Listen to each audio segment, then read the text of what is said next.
चलो ये क्वेश्चन देखते हैं, असर्शन रीजन क्वेश्चन है। दो स्टेटमेंट्स है, हमको बताना है कौन सा स्टेटमेंट गलत है कौन सा सही है, और क्या स्टेटमेंट टू स्टेटमेंट वन का करेक्ट एक्सप्लेनेशन है। चलो पहला स्टेटमेंट क्या है, it is easier to pull a heavy object than to push it on level ground, क्या ये सही है। फिर दूसरा स्टेटमेंट है जिसको हम रीजन बोलेंगे, इसको असर्शन बोलेंगे, the magnitude of frictional force depends on nature of to surfaces in contact, क्या ऐसा है। तो हाँ, दूसरा तो करेक्ट है, करेक्ट। जो आपका फ्रिक्शन होता है वो क्या होता है, उसका लिमिटिंग वैल्यू जो होगी म्यू एन होगी, काइनेटिक फ्रिक्शन होगा तो म्यू एन होगा, राइट। तो म्यू जो है वो डिपेंड करता है ये दोनों मटेरियल जो है सरफेस का, उनके ऊपर, उनका नेचर ऑफ मटेरियल के ऊपर, मटेरियल के ऊपर। तो ये ट्रू है। पहला ट्रू है क्या, it is easier to pull heavy object, हाँ ये भी ट्रू है, क्योंकि देखो ना, मान लो आपका ये एक है, राइट।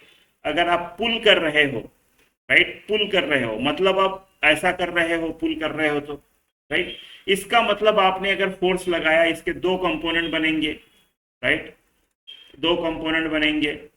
तो ये वाला जो एफ का वर्टिकल कंपोनेंट है ये ऊपर की तरफ आएगा, एम जी इस तरफ आएगा।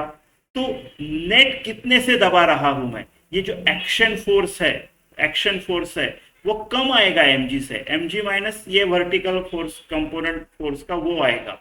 ये होगी मेरी नॉर्मल रिएक्शन, जितना एक्शन फोर्स होगा उतना ही सरफेस इसको नॉर्मल रिएक्शन देगा, राइट, एक्शन रिएक्शन। तो अगर ऐसा है तो नॉर्मल रिएक्शन अगर कम है तो मेरा फ्रिक्शन फोर्स कम है, राइट, क्योंकि एन कम है तो म्यू एन कम है, फ्रिक्शन फोर्स कम है, तो it is easier to pull. ये वाला जो हॉरिजेंटल कंपोनेंट है ये अपना काम, इसको कम फ्रिक्शन अपोज करेगा, इसको जो फ्रिक्शन अपोज करेगा वो कम रहेगा, है ना। इसके अपोजिट अगर मैं पुश करता तो मैं क्या करता, ऐसे कुछ तो करता।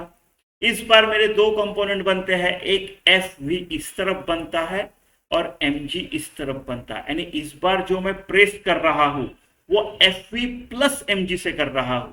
एक्शन फोर्स उतना है तो मेरी नॉर्मल रिएक्शन भी m g plus f v रहेगी, यानी मेरा फ्रिक्शन फोर्स मोर रहेगा, मोर रहेगा फ्रिक्शन फोर्स, है ना।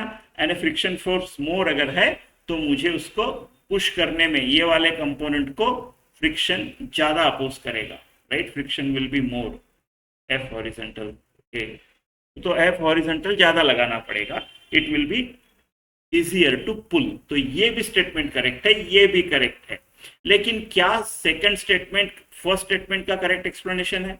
नहीं, क्या लेना देना है इनका, राइट। यहाँ हम नॉर्मल रिएक्शन की बात कर रहे हैं और ये जो है ये म्यू म्यू उस पर डिपेंड करता है, नेचर ऑफ सरफेसेस पे, तो कोई रिलेशन नहीं है इनका।